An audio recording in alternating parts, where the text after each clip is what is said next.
четкий план был по поводу того, как... Планыбыз бик зурдан 32 баш сыйыр һәм ферма сатып алдык. 32 головы коров.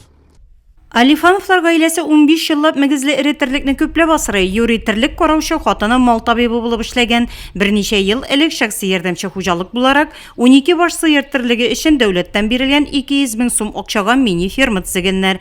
Еллар үткән саен малларның баш санын арттырганнар. Хәзер агростартап программасында катнашып грант откач мөмкинлекләр тагын да ачылды ди уллары Валерий.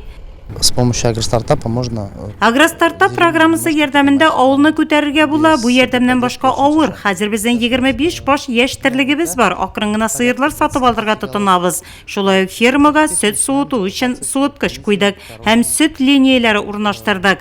Хәзер 24 баш сыер сауыла. Калганнары бозауларга. Уртача бер сыердан 15 литр сөт савабыз.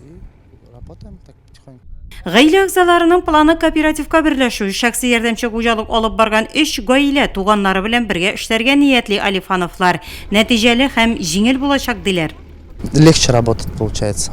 Кооператив булгач эшләргә дә җиңел булачак. Һәр кеше үз эшендә була. Кемдер печән, кемдер сенаж әзерли, кемнеңдер тракторы, икенче берәүдә КАМАЗ бар. Булай җиңелрәк.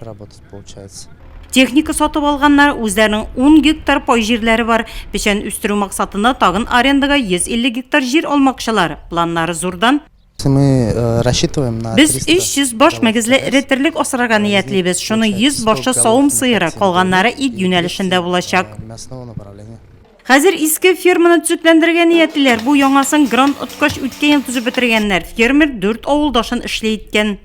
Хорошо то, что нам не приходится. Безгә шунысы әйбәт. Авылдан чыгып кадәр эшкә барырга түгел. Колхозда озак еллар дәвамында бозау караучы булып эшләдем. Минем өчен башка шәһәргә йөреп эшләү кыен. Мин авылда ферма булганга сөенәм.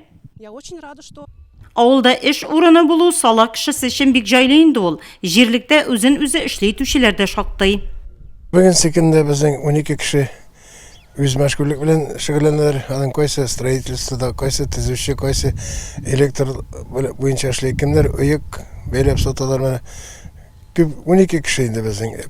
Бер КФК агростартап программасы белән акча итте. Алар менә почти 5 кешегә эш урыннары ясадылар. Моторлар эшләп киләләр. Менә башкаларга үрнәк булып торалар. Хәзер дә менә теләк белдерүчеләр барлыкка килде. Алар буенча эшләбез. Киләчәктә алар да шу программага кирип, грантлар алып, авылны эшләйтербез дип уйлыйм. Бу елда тагын 20гә якын кеше агростартап программасында катнашырга теләк белдереп, район авыл хуҗалыгы һәм азык-төлек идарәсенә мөрәҗәгать иткән.